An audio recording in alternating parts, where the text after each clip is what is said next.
Si vous avez avec vous des bouteilles d'eau ou de tisane, n'oubliez pas de les mettre sur silencieux. Et là, vous vous dites, il a enfin finalement décompensé. Mais en fait, non. Parce que, voilà. Je savais pas exactement d'où ça venait, mais je savais que c'était une bouteille parce que c'est un bruit, la première fois qu'on l'entend, il est extrêmement intriguant. Absolument. Et une fois qu'on l'a repéré une fois, on est au clair sur toutes les suivantes. Alors, avec les téléphones sur silencieux, les bouteilles sur silencieux, on peut commencer cette soirée sur l'attention ouverte. Avertissement habituel, vous pouvez écouter durant les moments non méditatifs. Les yeux ouverts, fermés, couché, assis dans la position du lotus, en faisant le poirier. Vous avez toute liberté de vous mettre dans la position que vous souhaitez, en prenant soin de votre confort. Et c'est tout. Il y aura des moments méditatifs où on le fera généralement en position assise. Le thème d'aujourd'hui est donc l'attention ouverte, présence de l'observateur. Alors une définition, finalement l'attention ouverte est équivalente à la pleine conscience elle-même. La définition est finalement la même. Être pleinement conscient de notre expérience comme elle se déroule instant après instant. Ça, c'est la définition minimaliste. Généralement, on peut ajouter, pour clarifier, qu'on prend conscience de tous les événements qui font partie de notre expérience, c'est-à-dire tous les sens, y compris le 6e sens méditatif, c'est-à-dire celui des pensées. Donc on prend conscience des sons, des sensations, de ce que voient nos yeux, des images, des odeurs, des goûts, des pensées et des émotions, si on veut distinguer les pensées et les émotions. Et on y ajoute un élément de plus.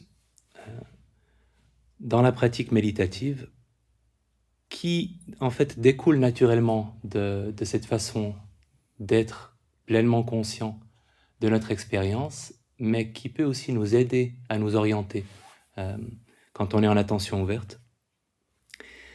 On est en pleine conscience de tout ce qui se passe en nous, instant après instant, en vivant ce qui est difficile comme faisant partie de la nature humaine et pas comme un problème, en prenant conscience de la nature impermanente de tout ce qui nous arrive, cette idée que tout passe, et du fait que notre expérience ne nous appartient pas et ne nous définit pas en tant que personne.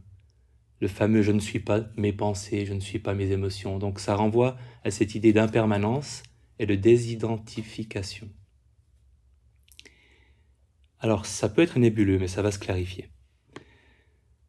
Donc c'est à la fois une qualité d'esprit qu'on peut avoir en tout temps face à ce qui nous arrive, et à la fois il y a des pratiques méditatives spécifiques, l'attention ouverte, pour développer cette capacité-là. Et on va parler des deux choses, de la qualité d'esprit elle-même et puis de la méditation d'attention ouverte. Et j'ai envie ce soir de surtout me centrer sur ces 3 qualités de l'expérience humaine parce qu'elles sont extrêmement utiles. Comme beaucoup des éléments théoriques de la pleine conscience, ça nous vient directement du bouddhisme, donc on peut faire une reformulation minimaliste. Les bouddhistes parlent des 3 caractéristiques de l'existence, et on peut parler en pleine conscience de 3 caractéristiques de l'expérience, ce qui est vraiment un changement d'étiquette à bon marché, mais qui clarifie peut-être un peu ce qu'on en fait dans notre approche. Et ces 3 caractéristiques sont extrêmement utiles, et pas seulement quand on médite, mais aussi comme manière d'envisager les événements de notre vie, et en particulier les événements difficiles. Alors la première caractéristique, c'est cette orientation vers une acceptation de ce que les choses difficiles font partie de la nature humaine, que ce n'est pas une espèce d'aberration, de problème quand on vit une émotion désagréable, une sensation désagréable, un événement de vie difficile, mais que c'est attaché à la nature humaine. Ça renvoie vraiment à une notion d'acceptation du fait que notre vie est forcément sensible à des choses déplaisantes. Typiquement, les bouddhistes ont résumé ça très élégamment. Alors il y a une longue liste de tout ce qui est inconfortable, mais si on veut résumer de façon extrêmement simple, être associé avec quelque chose de désagréable et être séparé d'avec quelque chose d'agréable. Et on a couvert une bonne partie de ce qu'on peut appeler événements désagréables dans notre vie. Donc quand il nous arrive quelque chose de désagréable ou qu'on cesse de vivre quelque chose d'agréable. Et plus on est loin de cette qualité d'acceptation, plus on souffre des événements désagréables, c'est extrêmement logique. Dans ce documentaire que j'ai souvent mentionné sur les enfants qui ont des maladies graves, documentaire fait par une femme qui avait perdu sa fille, je crois, d'une maladie enfantine. Elle a fait un documentaire sur tous ces enfants qui ont les maladies graves, mais qui le vivent avec une philosophie que des adultes dans la même situation n'auraient peut-être pas, et avec vraiment une très grande maturité émotionnelle.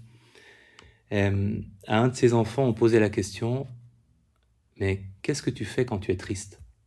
Et sa réponse, c'était de lui dire « Ben, je pleure. » Et c'est exactement ça, d'être capable de dire ben, « Quand je suis triste, je pleure », au lieu de dire ben, « Quand je suis triste, je commence par prendre un demi-lexotanil, je me verse une toute petite goutte de whisky, je regarde une série. » C'est cette capacité à finalement intégrer les moments tristes comme des choses qui peuvent arriver et qui ont une conséquence, c'est qu'on pleure, mais de ne pas les définir comme une espèce de problème à résoudre.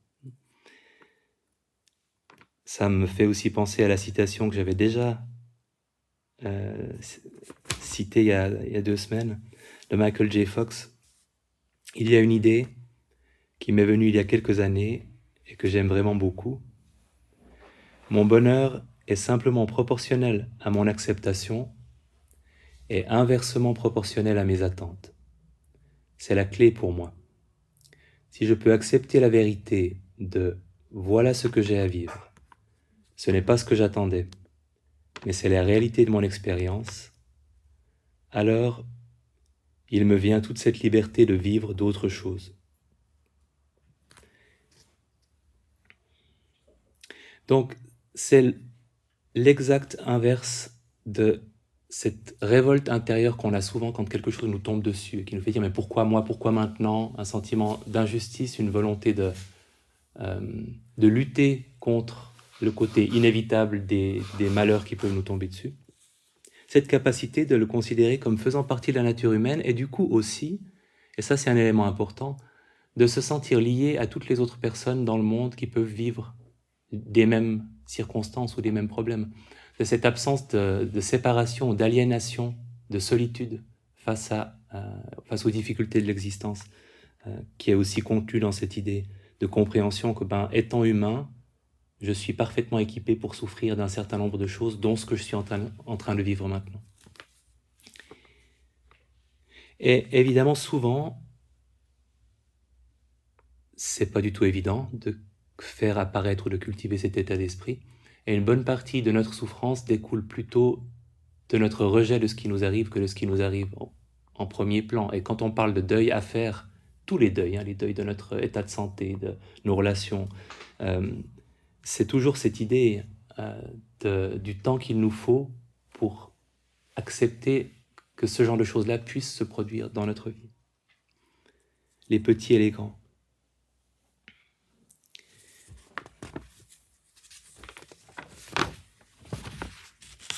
Et dans la vie, c'est assez trivial finalement de se dire, oui, plus on est capable d'accepter, comme Michael J. Fox, ce qui nous est donné de vivre en ce moment, plus on est heureux presque logiquement, inévitablement, et plus on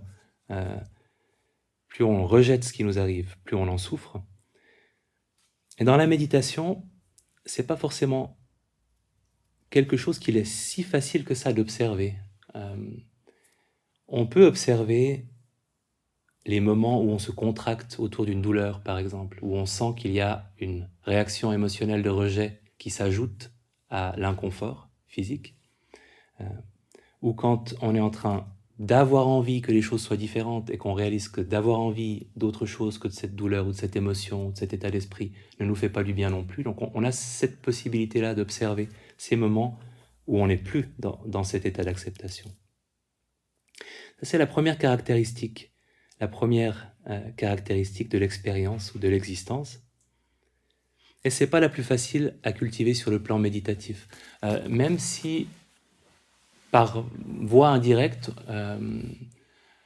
on l'avait fait une fois. D'ailleurs, on peut peut-être le faire très brièvement, en prenant une position vaguement méditative. Ce sera pas long, ce sera une version condensée d'un exercice qui prenait 10 minutes.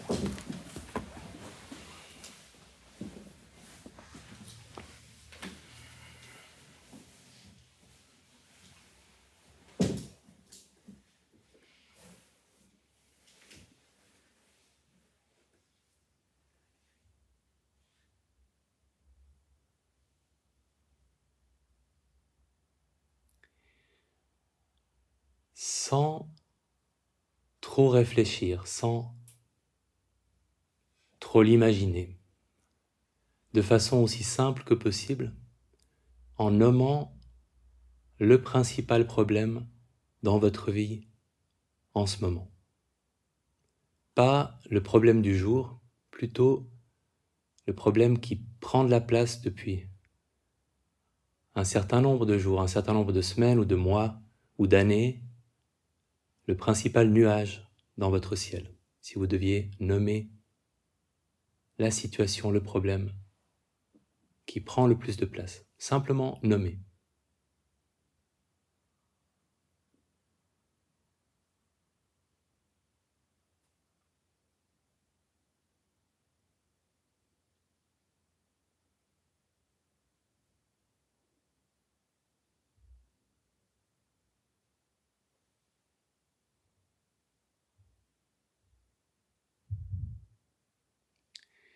Et quand vous l'avez nommé, en évoquant des personnes que vous connaissez de près ou de loin, vous pouvez simplement en avoir même entendu parler, en évoquant des personnes qui rencontrent le même problème ou le même genre de problème, un problème similaire au vôtre.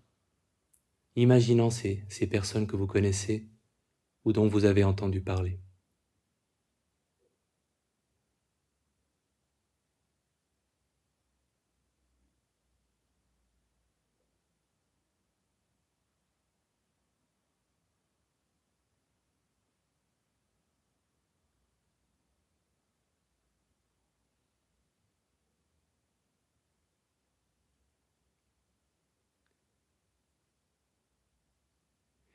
Et en évoquant toutes les personnes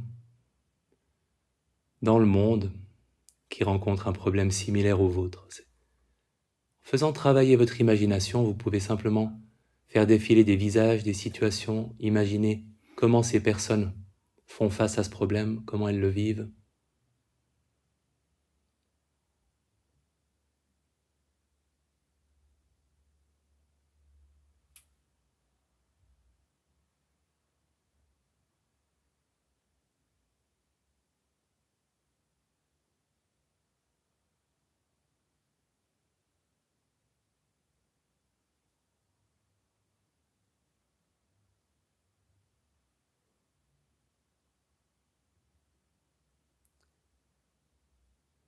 Et à toutes ces personnes, aussi bien celles que vous connaissez que toutes les autres dans le monde que vous ne connaissez pas, que pourriez-vous leur souhaiter de plus gentil, de plus bienveillant, de plus compassionnel, quelque chose de réaliste par rapport à leur situation? Je vous souhaite quoi? Qu'est-ce que vous leur souhaitez?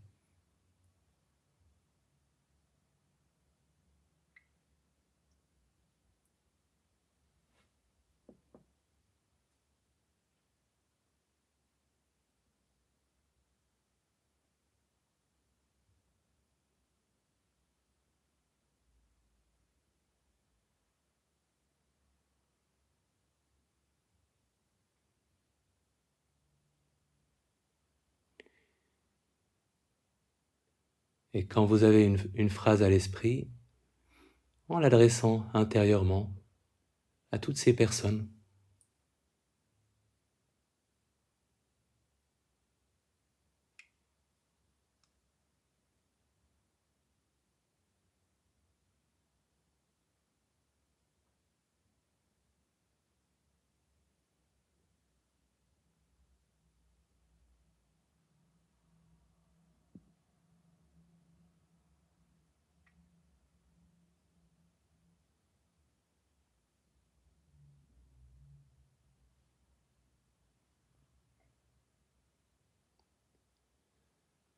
en adressant maintenant cette phrase à vous-même, je me souhaite, ou la formulation qui convient, à la part de vous-même qui peut l'entendre, qui peut l'accueillir.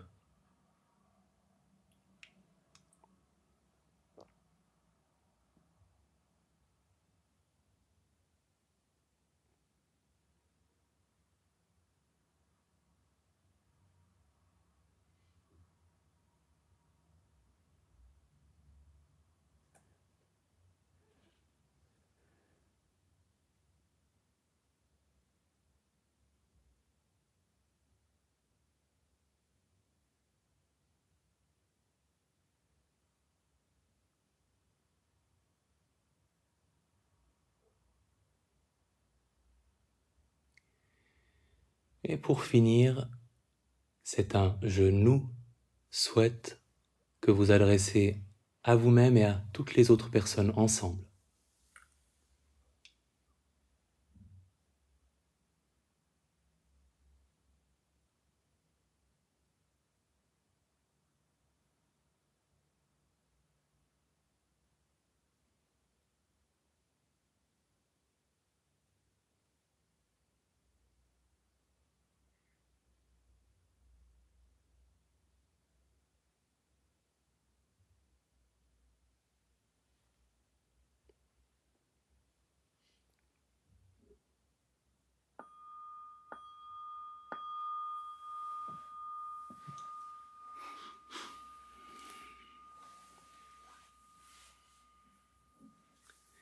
Est-ce qu'il y a des personnes qui ne se seraient jamais dit à elles-mêmes ce qu'elles se sont dit parce qu'elles l'avaient d'abord dit à d'autres personnes? Levez la main si c'est votre cas. Ok. Ok. Je ne sais pas si ma question était claire.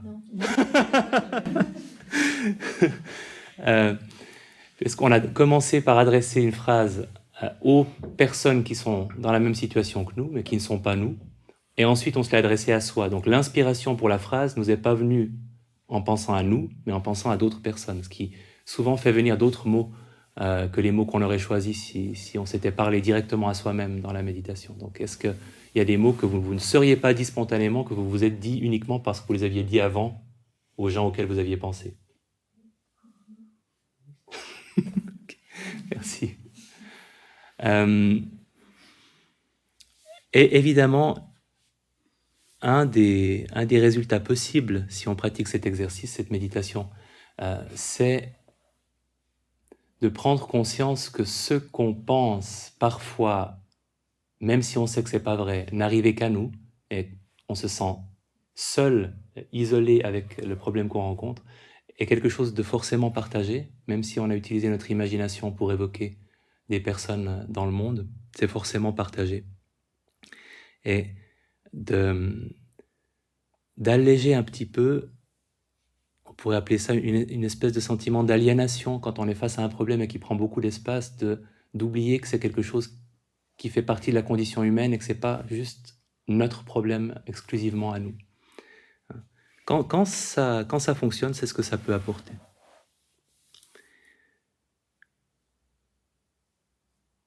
Ok, première caractéristique de l'expérience à reconnaître, c'est que l'inconfortable, le difficile, fait partie de la réalité de notre expérience, n'est pas une exception. La deuxième, c'est cette notion d'impermanence, donc que tout passe. Les plaisirs et les déplaisirs passent. Et il y a cette histoire du roi, que j'ai tellement de fois racontée que je vais me contenter de la résumer. Et ce roi qui s'est Ce roi un peu maniaco-dépressif qui finit par se faire graver une bague sur laquelle il est écrit « ça aussi, ça va passer » pour qu'il puisse évoquer cette phrase à chaque fois qu'il est accablé par un moment de tristesse ou qu'il se laisse emporter par un moment d'euphorie pour finalement retrouver toujours une constance d'humeur. Et c'est une phrase qui est, déjà, elle a une belle et longue histoire parce qu'on n'est pas certain de son origine, mais on sait qu'elle se retrouve à la fois dans des textes hébreux, arabes et en farsi ou en persan, je pense, à l'époque. Donc elle a émergé dans cette région du monde et elle s'est retrouvée, elle s'est dispersée un peu partout, qui est presque une méditation en elle-même d'avoir cette phrase à l'esprit.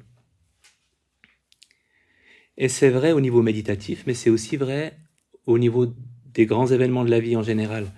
Il y avait eu, il y a peut-être une dizaine d'années, ce hashtag It Gets Better, qui avait été tout un mouvement de personnes qui enregistraient les vidéos pour exprimer qu'elles avaient eu une adolescence difficile, qu'elles avaient envisagé le suicide et que maintenant elles étaient heureuses, en réaction, je crois, au suicide d'un jeune homme gay qui avait été mobé par ses camarades, et où ils ont fait une espèce de campagne de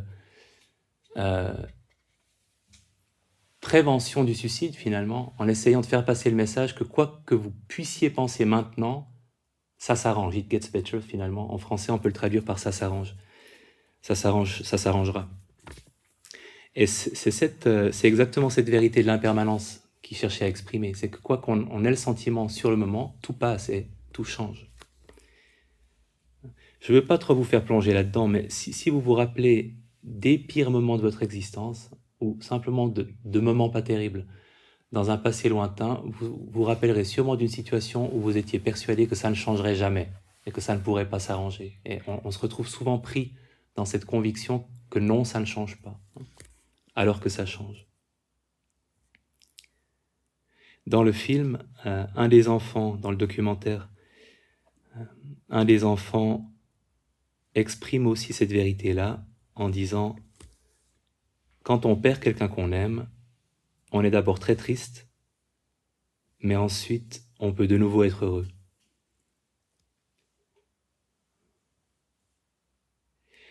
Dans la méditation, alors le « ça aussi, ça va passer » peut être utilisé. Parfois, je sais que certains participants se le répètent quand ils sont face à un genou douloureux ou une émotion persistante, comme une façon de se rappeler de la réalité du fait que ça va passer. Mais il y a aussi un élément technique.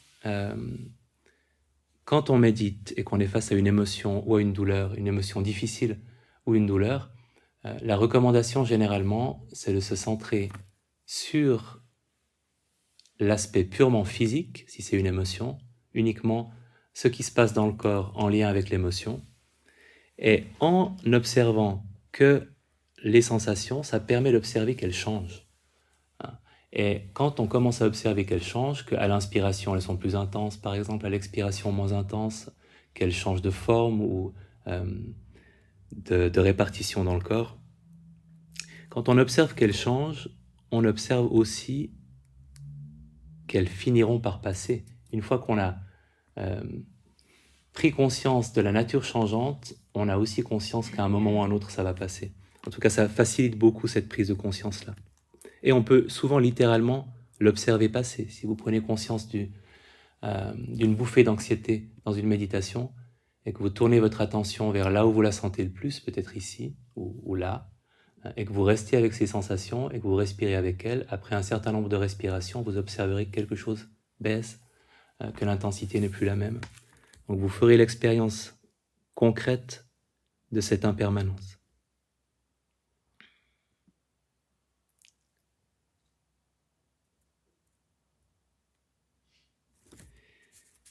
Et la troisième caractéristique de l'expérience, qui est la plus prise de tête, théoriquement, en fait c'est pas si compliqué que ça, mais c'est cette idée de désidentification, le fait que ce qu'on vit, que ce soit des sensations, des émotions, des pensées, ce n'est pas qui nous sommes, mais c'est quelque chose qui est présent dans notre expérience et qui va passer, et que ça ne nous définit pas en tant que personne. C'est toute la différence entre « Oh, il y a de l'anxiété » et si on est un tout petit peu moins désidentifié, ça deviendra « Je suis anxieux » et si on l'est encore beaucoup moins, ça deviendra « Je suis un anxieux chronique ». Finalement, en réaction à la même expérience, vous pouvez sentir une bouffée d'anxiété et dans votre méditation, observer « Ah ah, il y a de l'anxiété et je la sens là et je sais qu'elle va passer ». Ou alors vous dire « Ça y est, je suis vraiment un anxieux chronique, ça m'arrive à chaque fois, pourquoi je suis toujours comme ça, pourquoi j'ai toujours été comme ça, pourquoi ça ne changera jamais ?» Donc, on peut s'identifier complètement à une émotion au point que on en fait notre identité, en fait. Ou alors, on peut la considérer comme quelque chose qui ne nous appartient pas et c'est lié à l'impermanence. Comme ça ne nous appartient pas, ça va passer. Les deux éléments se renforcent l'un l'autre. Dans le film, une petite fille qui a une maladie du cœur, à un moment on lui demande « Comment ça va ?» avec quelque chose d'assez chargé dans la question, vu son état de santé. Et sa réponse, comme ça, rayonnante, c'est de dire « Mais moi ça va très bien, c'est mon cœur qui ne va pas. » Et c'est exactement une démonstration parfaite de cette capacité de désidentification. Elle ne place pas son être, elle ne l'associe pas à sa maladie du cœur.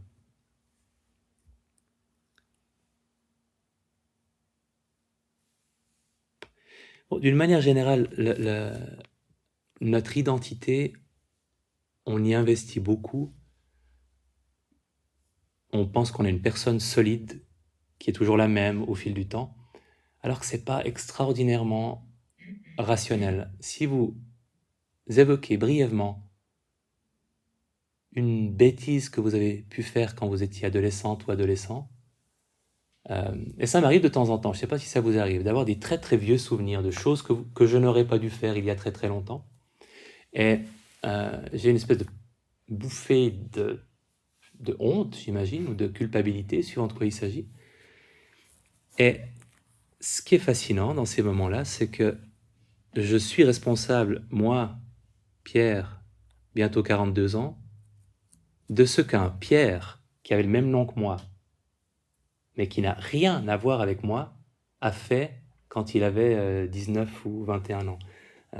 Et on n'était franchement absolument pas la même personne. Et même il y a 10 ou 15 ans, probablement qu'on n'était pas la même personne. Mais cette idée de continuité, qu'on est toujours la même personne, ça nous fait aussi prendre une responsabilité très grande par rapport à tout ce qu'on a pu faire, comme si on était coupable. Maintenant qu'on sait qu'on aurait dû faire différemment, on reste coupable de ce que quelqu'un qui n'avait pas cette connaissance-là a fait il y a très longtemps. Donc cette notion d'une identité stable, continue, on met beaucoup de choses dans cette identité et ça ne nous fait pas toujours du bien. Ça ne veut pas dire qu'il faudrait se déresponsabiliser de tout. Hein, si vous marchez sur le pied de quelqu'un dans un supermarché et qu'au lieu de vous excuser, vous dites « Mais c'est le moi d'il y a une seconde qui a fait ça. Moi, j'aurais jamais fait une chose pareille. Il y a le moi de maintenant, blanc comme neige. » Mais voilà, il y a un mi-chemin. Il y a un compromis possible. Les bouddhistes l'expriment très bien aussi en disant « On ne doit s'accrocher à rien. On ne doit s'accrocher à rien comme étant moi, mon ou mien. » En gros, on fabrique du malheur quand on s'accroche à quelque chose et qu'on le définit comme nous appartenant. Sur le plan psychologique, hein. Bon, sur le plan matériel aussi, mais c'est une autre question. Dans la méditation, la désidentification, c'est cette prise de conscience de ce que l'observation de la tristesse n'est pas triste, l'observation de la colère n'est pas colérique, qu'on peut observer une émotion, mais notre observation de l'émotion n'est pas affectée par l'émotion. On peut avoir mal, mais notre observation de la douleur n'aura pas mal. Et c'est pas toujours évident, et parfois ça demande une prise de conscience intérieure, de réaliser que ce n'est pas votre conscience de votre douleur dans le genou droit qui a mal, c'est le genou droit, et ce sont deux choses différentes. Et de prendre conscience que ce sont deux choses différentes, déjà souvent apporte une forme d'aisance ou de relâchement, parce que vous n'êtes plus défini par votre douleur. Il y a une partie de vous, celle qui l'observe, qui n'a pas mal. Et c'est une forme de refuge méditatif. L'instrument technique le plus utilisé pour favoriser cette désidentification, c'est la note mentale. À l'instant où vous dites anxiété, quand une bouffée d'anxiété apparaît, vous venez de vous distinguer de l'émotion. Vous venez d'affirmer « Ah, il y a cette partie de moi qui observe et il y a l'émotion, mais ce n'est pas pareil. Et cette émotion n'est pas moi, elle est quelque chose que je suis en train de nommer et d'observer. »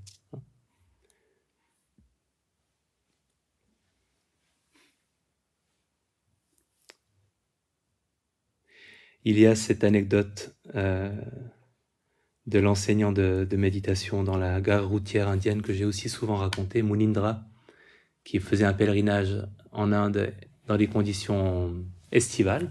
Il faisait très chaud. Le bus qui devait arriver n'arrivait pas, et où il était très âgé. Et ses élèves, inquiets pour sa santé, lui ont demandé « Mais Munindra, est-ce que ça va ?» Et il a répondu, plein de dignité, « Il y a de la chaleur ici, mais je n'ai pas chaud. Il y a de l'impatience ici, mais je ne suis pas impatient. Il y a de la frustration ici, mais je ne suis pas frustré. » C'est simplement ça, la désidentification. C'est cette capacité, pour peu qu'il était sérieux, à vraiment se sentir distinct des émotions négatives qu'on peut être en train de vivre.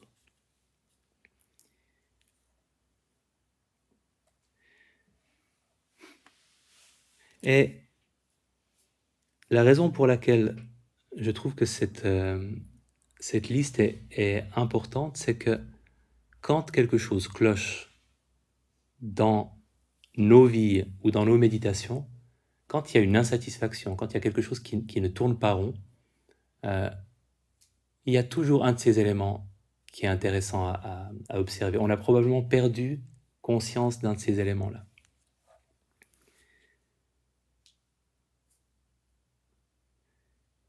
En particulier, on peut être à peu près certain qu'on est en train de s'identifier à quelque chose de désagréable. Et ça peut être assez subtil. J'ai vécu... Ma dernière retraite était difficile, c'était assez vexant. J'ai eu une série, ces 5 dernières années de retraite, les retraites que je fais pour moi-même, qui étaient toutes très satisfaisantes. Bon, pas forcément tout de suite, toujours quelques jours, mais globalement, qui étaient des bonnes expériences. Ce qui n'est pas obligatoire, parce que finalement, je peux aller vivre une retraite en me disant que après j'en aurais bénéficié, même si pendant, c'est pas toujours facile. Parce que c'est toujours le cas aussi. Mais du coup, j'avais presque des attentes avec cette retraite-là. J'avais des attentes. Et les conditions étaient aussi assez difficiles, mais ça, il y en a d'autres qui étaient aussi difficiles, dans d'autres retraites. Et mon arthrose a vraiment pas mal accéléré. C'est d'ailleurs pour ça que j'ai pu la diagnostiquer ces derniers 12 mois, parce que ça tout à coup, j'ai eu beaucoup plus mal cette dernière année que les années précédentes. Et c'était la première retraite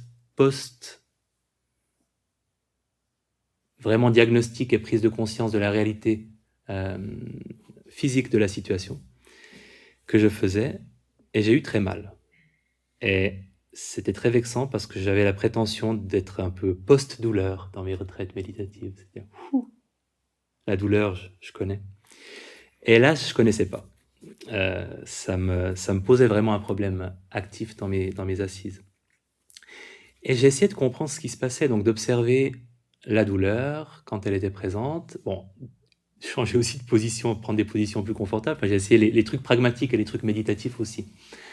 Et je reconnaissais la sensation. Par moments, il y avait une espèce d'intensité, mais il y avait pas... Je ne reconnaissais pas de colère ou d'agacement ou de peur ou d'une émotion qui pourrait me rendre cette douleur particulièrement insupportable.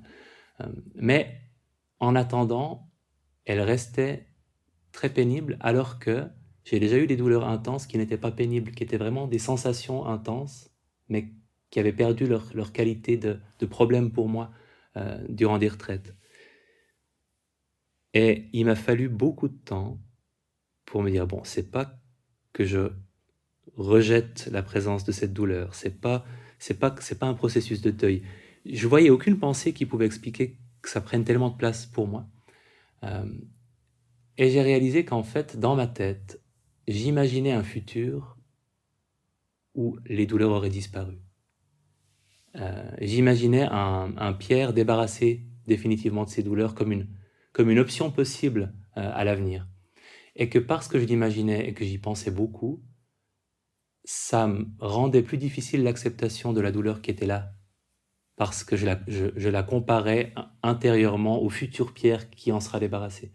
Donc, parfois, c'est pas le rejet furieux de quelque chose qu'on est en train de vivre, ou le regret du moment où on n'avait pas telle ou telle douleur ou tel problème. Ça peut être vraiment même l'envie ou la considération ou l'espoir de quelque chose de meilleur, qui en soi pas une mauvaise chose, mais qui, de nouveau, indirectement peut rendre intolérable quelque chose qu'on est en train de vivre maintenant, parce qu'on aspire à mieux et que ça nous empêche d'accepter ce qui est présent en ce moment. Et c'était très très très utile, évidemment. C'est pour ça que les retraites difficiles sont toujours bonnes à prendre quand même. Mais ça m'a fait réaliser à quel point c'est facile de glisser vers le rejet de la situation présente, et à quel point ça demande, en tout cas pour moi, parfois du temps pour pointer du doigt exactement ce qui se passe dans ce cas-là. Donc si vous êtes à un moment en train de vous dire « mais ça va pas cette situation, ça va pas cette émotion, ça va pas cette douleur, ça va pas cette personne, ça va pas… » probablement que un de ces trois trucs, ou souvent les trois en même temps, ne sont plus tellement présents pour vous. Le fait que ce n'est pas qui vous êtes, mais quelque chose qui vous arrive, le fait que ça va changer et passer à un moment ou à un autre, et le fait que ça fait partie de ce que les êtres humains vivent et que c'est pas quelque chose d'aberrant et d'injuste qui n'arriverait qu'à vous.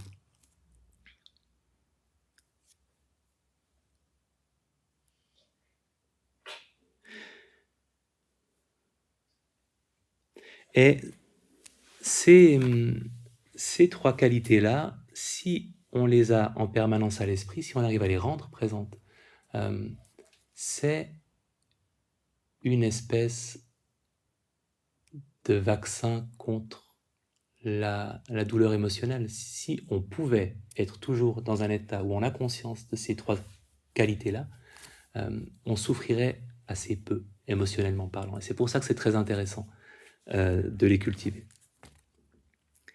Il vous suffit d'imaginer, imaginez. Vous pouvez fermer les yeux, ce ne sera pas long du tout.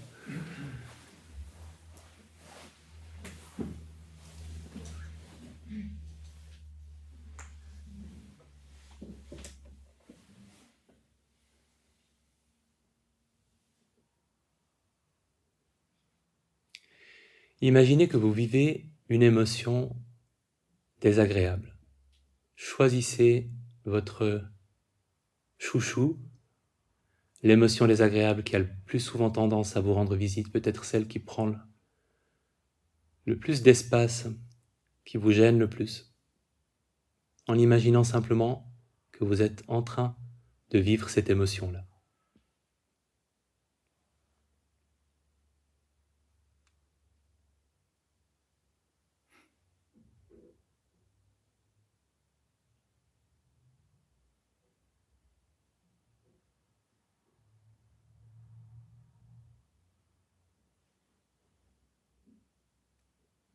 Et avec un peu de chance, rien que d'y penser, vous avez même une petite réaction corporelle ou quelque chose qui se noue un peu, ou le corps qui réagit, imaginant que vous vivez cette émotion. Et en la vivant, vous avez parfaitement conscience que cette émotion, vous la partagez avec tous les autres êtres humains, qu'ils peuvent tous vivre cette émotion-là.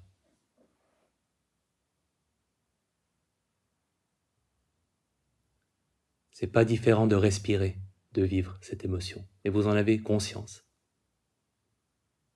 En vivant cette émotion, vous avez parfaitement conscience qu'elle est fluctuante, que même si elle est très intense maintenant, elle va forcément passer. Et vous le savez, il n'y a aucun doute dans votre esprit. Vous le savez et vous le sentez qu'elle va passer.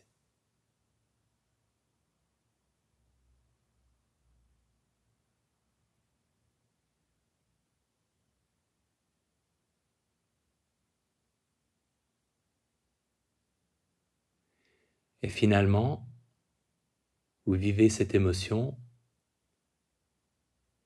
et vous savez qu'elle n'est pas qui vous êtes, qu'elle n'a pas grand-chose à voir avec votre identité, qu'elle est simplement quelque chose qui passe et que vous observez cette émotion qui passe et que vous la laissez passer.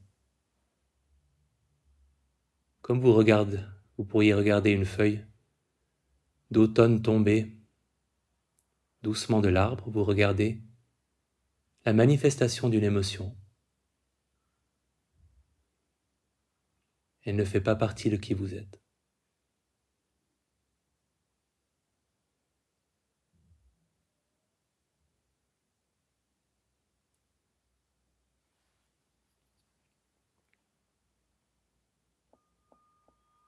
Et je sais que c'est un exercice peut-être très abstrait, mais est-ce que vous pouvez prendre la mesure si à chaque fois que vous viviez quelque chose de désagréable, vous aviez exactement cet état d'esprit-là, et dès le départ, et sans effort, et sans avoir besoin de le chercher, est-ce que vous pouvez imaginer à quel point les choses seraient simples?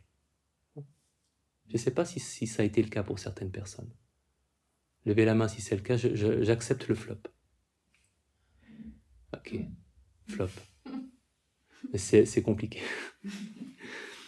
Et c'est hautement théorique. Mais il suffit de l'imaginer théoriquement. Et pour donner des mots, peut-être,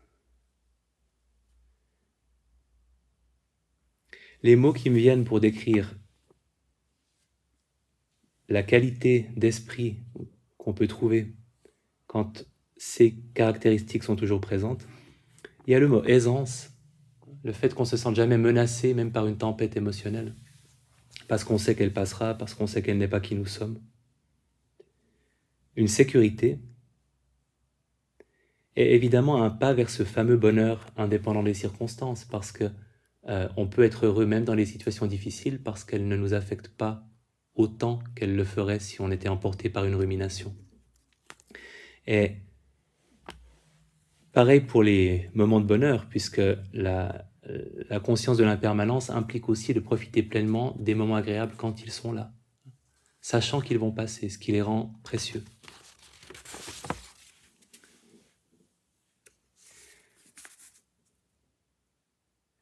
La désidentification est une forme d'idéal est exprimée dans ce conseil dans la philosophie bouddhiste donnée par Monsieur Gautama à un ermite qui voulait progresser rapidement, qui avait peu de temps pour le faire, et lui avait donné une unique instruction qui est un de mes passages préférés dans les suttas bouddhistes. Il faut pratiquer comme ça. Dans ce qui est vu, il n'y a que ce qui est vu. Dans ce qui est entendu, il n'y a que ce qui est entendu. Dans ce qui est senti, il n'y a que ce qui est senti. Et par là, il entend à la fois le toucher, l'odorat, le goût. Et dans ce qui est pensé, il n'y a que ce qui est pensé. Et en pratiquant de cette manière-là, tu prendras conscience que tu n'es ni l'observateur, je paraphrase, ni la chose observée, ni la relation entre les deux. Et que tu trouveras une liberté et une aisance et la fin de ton stress émotionnel en pratiquant de cette façon-là. Donc, en prenant conscience de ce qui nous arrive en tant que données sensorielles, en tant que sensation, en tant que pensée, en tant que son, en tant qu'émotion, sans se laisser définir par le contenu de notre expérience. Une citation que j'avais déjà donnée aussi à la première séance, de Maechi Kyo, mon thaïlandais est un peu rouillé, qui est une nonne reconnue comme étant très avancée en pratique méditative et qui décrit ce que c'est que sa vie, en tout cas ce que c'est que son rapport à l'expérience. Tout est reconnu. Les sensations, les émotions, la mémoire, les souvenirs, les pensées, la conscience, les sons, les images, les odeurs, les goûts, les émotions, le rejet, l'envie, la confusion, tout est reconnu. Je reconnais ces états tels qu'ils existent à leur état naturel, mais quelle que soit l'intensité de mon exposition à leur présence, je suis incapable de détecter même un instant durant lequel ils auraient quelque pouvoir que ce soit sur mon cœur. Ils apparaissent, puis disparaissent. Ils sont constamment changeants. Mais la présence qui les reconnaît, elle, ne change pas un seul instant. Et c'est ça que je trouve très bien dit dans cette citation, c'est que finalement, quand on prend conscience que tout ce qu'on vit est constamment changeant, paradoxalement, ça nous donne un sentiment de permanence à nous qui sommes en train de l'observer. Parce qu'on observe avec un point d'observation stable des choses qui changent tout le temps, des sensations qui changent, des émotions qui changent, des pensées qui changent, mais l'observateur, lui, il reste stable dans son observation. Alors, pratique, puisqu'on va pratiquer. Pour l'attention ouverte, qui est vraiment la façon royale de pratiquer cette compétence-là, sachant qu'à chaque fois qu'on a une distraction, on l'utilise aussi. Quand on est centré sur la respiration mais qu'on pense à autre chose, on va aussi observer cette autre chose en ayant conscience de son impermanence et de cette désidentification. Mais pour l'attention ouverte, on commence généralement par un peu de respiration, ce qu'on ne va pas faire ce soir, parce que c'est beaucoup plus facile d'entrer en attention ouverte avec un esprit un petit peu stabilisé, un petit peu tranquillisé, pour éviter la confusion, puisqu'on n'a pas de point de référence en attention ouverte. Et du coup, si on prend conscience de tout, c'est beaucoup plus facile, c'est beaucoup plus difficile de sentir la différence entre être en pleine conscience de tout ce qui se passe en nous et être emporté par nos pensées et rêver et imaginer. Alors que la respiration, elle nous donne ce point de référence qui nous permet de sentir quand on est en pleine conscience et quand on l'est plus. Donc on commence par la respiration. On peut éventuellement avoir un moment intermédiaire où on reste centré sur la respiration, mais quand on pense à autre chose, on reste aussi longtemps qu'on veut centré sur cette autre chose. Si on est distrait par une sensation, on observe la sensation. Si on est distrait par une pensée, on observe la pensée. Et on se laisse l'observer aussi longtemps qu'on veut avant de revenir à la respiration. On peut aussi se préparer à l'attention ouverte en commençant ce que j'ai souvent fait par s'intéresser à un sens après l'autre, pour bien prendre conscience de tout ce qui fait partie de notre expérience, d'abord les sons ou les sensations, ensuite les pensées, les images, les odeurs, les goûts, etc. Ensuite, quand on a ouvert notre attention à tous les sens, donc aux 6 sens qui incluent aussi les émotions et les pensées, on peut utiliser la note mentale, qui est une façon d'avoir une référence. Dans une méditation, on n'en a pas beaucoup, de dire par exemple simplement son pour un son, pensée pour une pensée, sensation pour une sensation. Au moment où le sens occupe la place centrale, on le reconnaît en le nommant. Avec un usage plus ou moins marqué de la note mentale, vous pouvez choisir le dosage.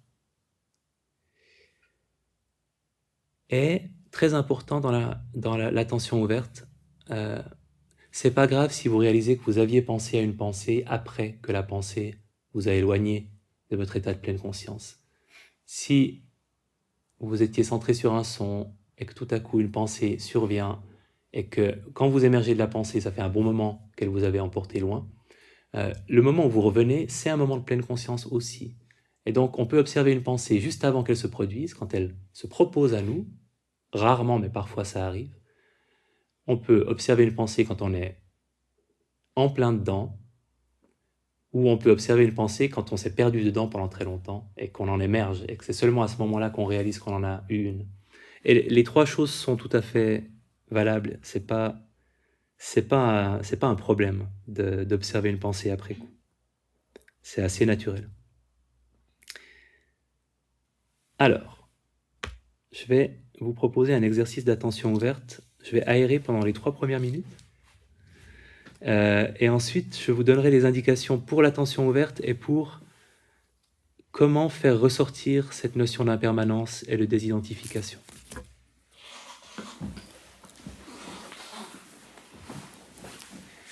Est-ce qu'à 25,2, quelqu'un s'opposerait à ce que j'aère un petit moment? Ok.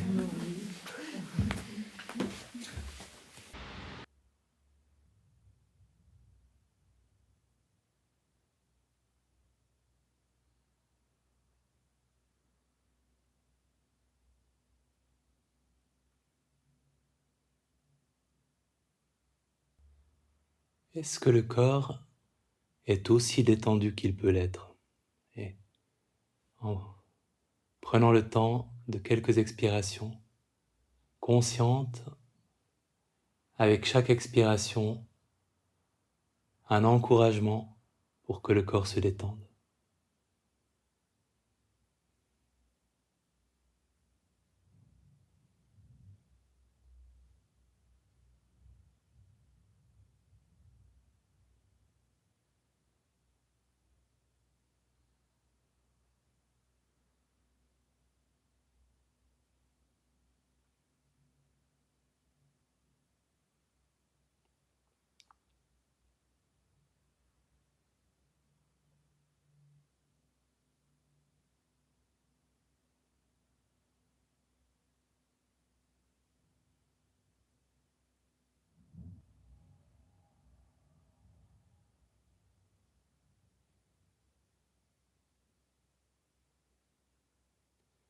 Et en commençant par tourner votre attention vers les sons, le paysage sonore. Instant après instant, observant quand un son apparaît, comment il change, comment il passe, comment il est remplacé par un autre son ou par du silence, instant après instant.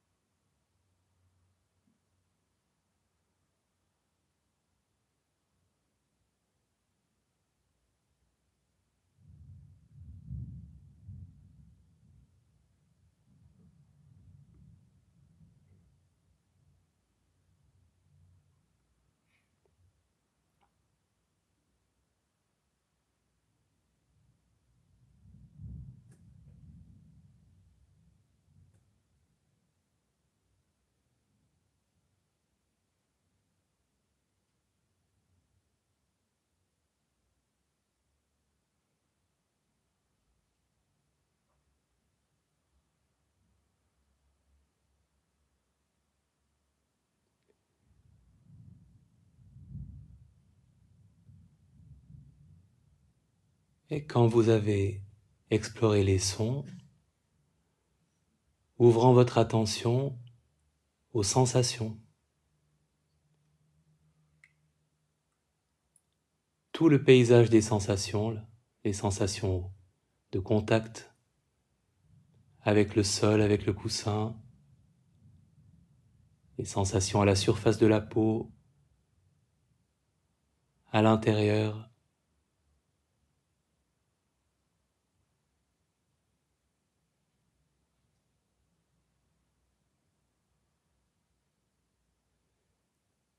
Là aussi, en observant comment le paysage des sensations évolue, change, instant après instant, au rythme de la respiration.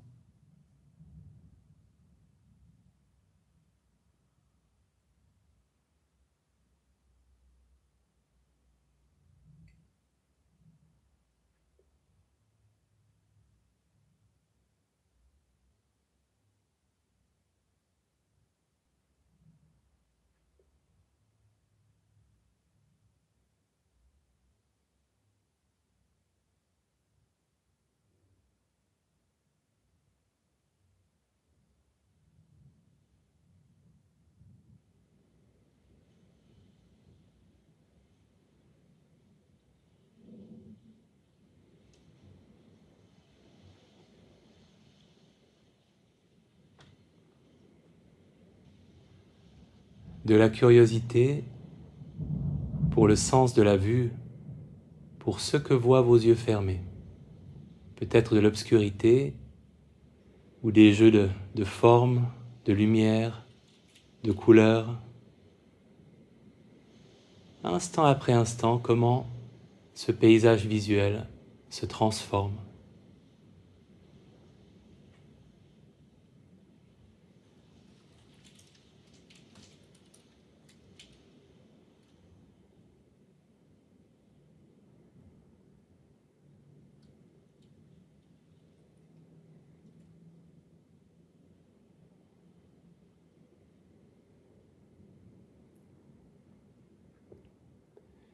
Une conscience des odeurs ou de l'absence d'odeurs.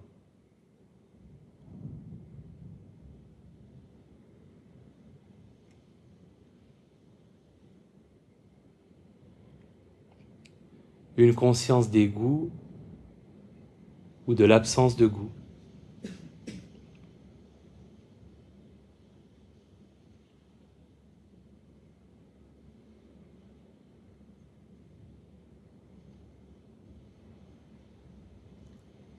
Une conscience des pensées ou de l'absence de pensée.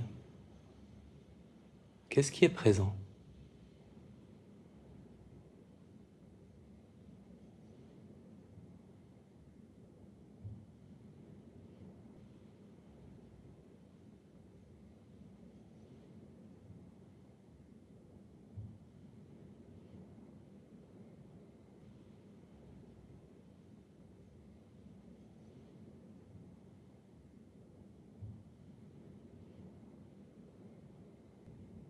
Et en ouvrant, en rendant votre attention disponible à toute votre expérience, tous vos sens, vos pensées, vos émotions, devenant simplement témoins de votre expérience telle qu'elle se déroule instant après instant. Et si ça vous aide, en nommant son pour un son, sensation, image pour ce que voient vos yeux fermés, odeur, goût, pensée, émotion, nommant ce qui est présent quand c'est présent, quand vous le reconnaissez, si ça vous aide à cultiver une continuité, instant après instant, laissant votre expérience se dérouler avec curiosité, en pleine conscience.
À cet instant précis, qu'est-ce qui occupe votre attention?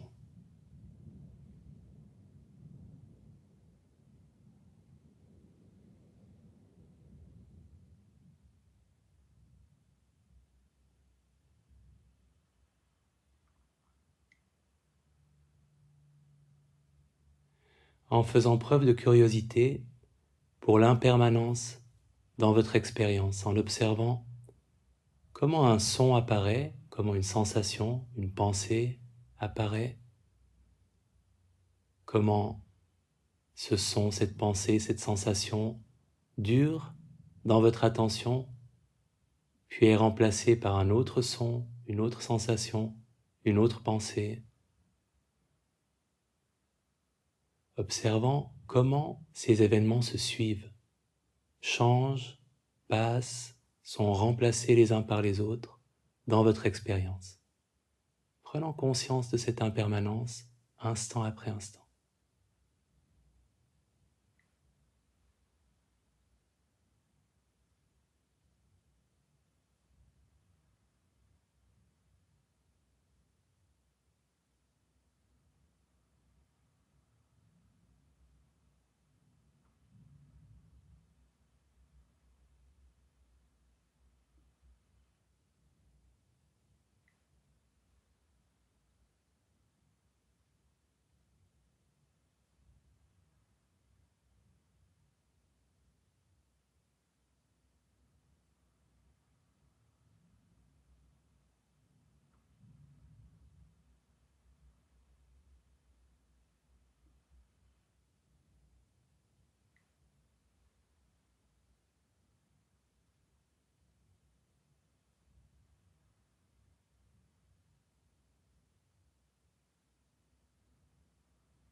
Comment une chose apparaît, comment elle passe, comment elle est remplacée par autre chose. Instant après instant, observant avec curiosité combien de temps vous pouvez rester en pleine conscience. Combien de temps?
Et qu'est-ce qui est présent à cet instant? Son, sensation, pensée.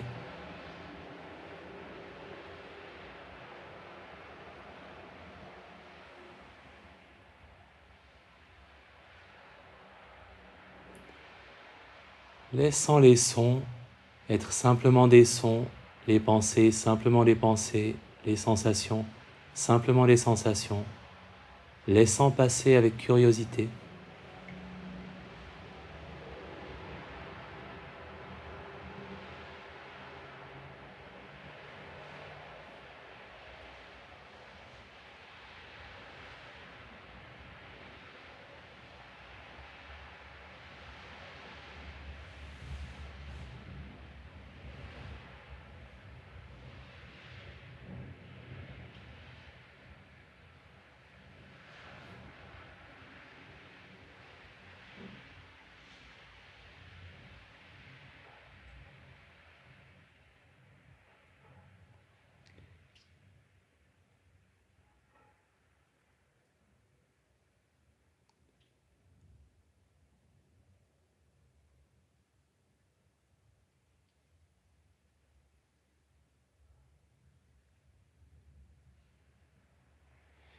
Et une question,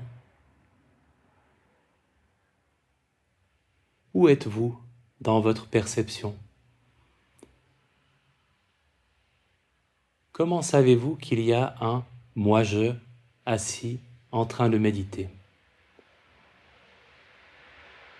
Où êtes-vous exactement? Est-ce que vous êtes dans une sensation, dans une partie du corps? Est-ce que vous êtes dans un sens plus que dans un autre, dans une image? Si vous vous posez la question, qu'est-ce qui me permet de savoir que je suis présent? Quelle perception? Quelle réponse vous vient?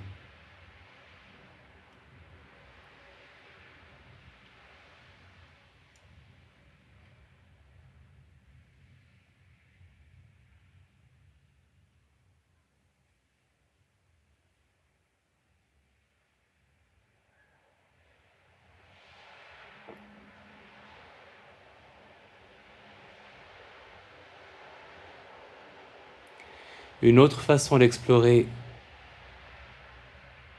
comment notre identité se manifeste, en prenant le temps, dans 3 secondes, de vous mettre en attention ouverte et d'observer ce que vous faites pour vous mettre en attention ouverte. 3, 2, 1, allez-y. Et que faites-vous pour passer en attention ouverte? Que se passe-t-il au moment où vous le faites?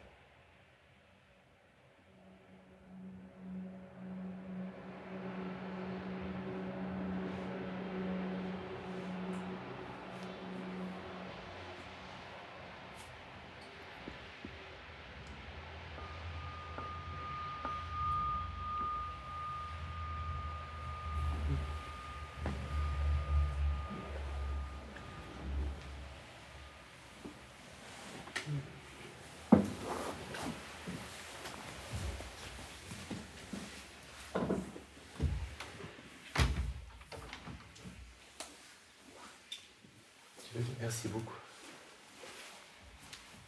C'est de nouveau une question potentiellement très abstraite, mais l'idée, c'est que parfois dans une méditation, on est par moment pris dans ce qu'on observe. Par moment, vous ne pensez qu'à la sensation de la respiration. Vous ne pensez pas que vous êtes là en train d'observer la sensation de la respiration. Par moment, vous êtes seulement en train d'écouter le son. Vous n'êtes pas cette personne assise en train d'écouter un son. Puis à d'autres moments, le moi-je revient. Le moi-je revient et vous dites « Ah, je suis pas tellement bien dans cette méditation, je suis sacrément déconcentré. » Et là, c'est un moment très moi-je. Ou alors vous vous dites simplement « Ah, là, je suis vraiment en train d'être complètement focalisé sur ce son. » Et pouf, justement, vous l'êtes plus, parce que vous êtes en train de vous dire ça, et que ce moi-je est revenu au premier plan. Donc il y a des moments où on est dans l'expérience, ou beaucoup dans l'expérience, en grande partie dedans, et il y a des moments où on est plus dans ce que les neuroscientifiques appellent le mode par défaut, qui est ce mode où et blabla, et patati et patata, et moi je plus tard, et moi je hier, et moi je ceci, et moi je cela. qui s'appelle par défaut parce qu'il est souvent actif. Et dans la méditation, il l'est beaucoup moins, parce que justement, elle nous met dans l'expérience beaucoup plus souvent qu'on ne l'est naturellement dans le fil de la journée. Et ce mode par défaut n'a pas une très bonne réputation. Il est associé à des états d'esprit plutôt désagréables quand il prend beaucoup de place. C'est un peu le mode aussi de la rumination finalement. Mais ça commence dans une méditation par un moment où vous redevenez cette personne, le moi-je qui médite, et où vous vous séparez de la pure conscience de l'expérience. Donc, je sais que c'est extraordinairement compliqué et qu'il aurait peut-être fallu le faire à un certain nombre de reprises pour que ce soit clair pour plus de personnes. Mais qui parmi vous a observé qu'il y avait quelque chose qui correspondait à vous dans la méditation? Une sensation, une partie du corps ou quelque chose? Ok. Et quand je vous ai demandé de vous mettre en attention ouverte, est-ce que vous avez observé que vous faisiez quelque chose de spécial? Qui faisait quelque chose de particulier? Ok. Ça m'intéresse d'avoir juste un ou deux échos. Moi, je sais que ça passe souvent par les yeux. Quand je me mets en attention ouverte, je commence à regarder mes yeux fermés, comme si je devais voir mes sensations et voir les sons qui allaient arriver. Et comme si mon identité était un petit peu dans ce bonhomme qui regarde là-haut, dans la tête. Est-ce qu'il y a d'autres observations qui vont dans le même sens ou dans un autre? Et pour qui est-ce que le moi-je était associé vaguement d'une manière ou d'une autre à la tête? Ok. Pour voir si c'était aussi fréquent que les dernières fois où j'avais fait le sondage, où il y avait, je pense, un bon 30 ou 40% des gens qui s'étaient vaguement par là-haut qui se situaient. Ce qui est super intéressant quand vous commencez à vous poser cette question, c'est que ça vous donne un petit truc pour repérer quand vous êtes en train de quitter l'expérience. Parce que si c'est souvent que vous regardez, ou souvent que vous prenez conscience des sensations dans votre visage, ou qu'il y a quelque chose qui est vraiment associé à ce... Alors moi, je suis en train de faire ça. Eh ben, vous pouvez peut-être plus facilement en sortir quand vous savez bien comment ça va se passer, comment vous éloignerez de l'état de pleine conscience pour recommencer à être la personne qui est un moi-je, qui pense des choses, qui fait des choses. C'est pas garanti que ça marche, mais c'est intéressant parce que vous prendrez peut-être conscience que c'est... encore une fois, par rapport à cette idée d'identité, on n'est pas tout le temps en train d'être cette personne moi-je qui. Il y a des moments où on est dans l'expérience. Donc c'est quelque chose qui fluctue. Là aussi, notre sentiment d'être une personne avec une identité précise, c'est plus ou moins là à certains moments et plus ou moins absent à d'autres. J'aimerais vous proposer un exercice par deux, qui est un exercice extrêmement ambitieux, pour lequel il reste suffisamment de temps. C'est pas trop le problème du temps, mais on verra si ça marche. Vous êtes des cobayes courageux. Je vais créer des conditions dans lesquelles ça devrait assez bien marcher. Donc, vous pouvez vous mettre par paire, et pour simplifier, peut-être en vous tournant simplement partant de moi vers votre voisin ou voisine directe. Comme ça, je sais que vous êtes un nombre pair, donc ça devrait marcher. Alors, vous allez faire de l'attention ouverte assistée. C'est-à-dire, la personne qui est la plus tournée vers les fenêtres sera la première à fermer les yeux pour se mettre en attention ouverte. Et l'autre personne lui demandera, alors, c'est pas grave si la formulation n'est pas exactement la même. La première fois, la question que vous posez, vous attendez un moment et vous demandez qu'est-ce qui est présent à cet instant dans ton expérience. On se tutoie. Et la personne à laquelle vous parlez va répondre à haute voix ce qui est présent à cet instant dans son expérience au moment où vous lui posez la question. Et la réponse peut se limiter aux 6 sens, c'est-à-dire son, sensation, pensée, émotion, etc., éventuellement. Ou alors, vous pouvez dire quelque chose de plus précis. Vous pouvez tout à fait dire je pense que cet exercice est complètement ridicule. Mais peut-être ce serait plus intéressant de dire jugement à la place, ou de dire pensée. Mais c'est à vous de choisir le degré. Ça peut être très très général comme pensée, un peu plus spécifique comme jugement, ou extrêmement brut comme je pense que ceci est ridicule. Et dans tous les cas, c'est la vérité de ce que vous êtes en train de vivre. Alors la première fois, vous dites qu'est-ce qui est présent à cet instant dans ton expérience? Qu'est-ce qui est présent à cet instant dans ton expérience? Et les fois suivantes, vous dites simplement « et maintenant ». Et la personne vous répond de nouveau. Et l'espace entre deux questions, la dernière fois que j'avais fait cet exercice, j'avais eu un certain nombre de plaintes que l'espace n'était pas assez long. Donc pour la personne qui pose des questions, laissez, je dirais, au moins 4 respirations. 4 respirations entre deux questions. Minimum, ça peut être plus, vous pouvez jouer pour pas que ce soit hyper régulier et que la personne se prépare déjà à donner sa réponse. Vous pouvez laisser un peu plus d'espace par moment, un peu moins à d'autres. Je vais pas faire ça très longtemps, mais ça vous paraîtra quand même quelque chose d'assez long quand on est concentré dans cet exercice. Donc, est-ce que tout le monde a compris les instructions? Vous pouvez, pour la personne qui pose la question, vous pouvez avoir les yeux fermés ou ouverts. Je vous mets aussi côte à côte pour pas que la personne à laquelle on pose les questions ait l'impression qu'elle est dévisagée quand on lui pose la question. Tout est clair pour tout le monde, on peut commencer? Ok.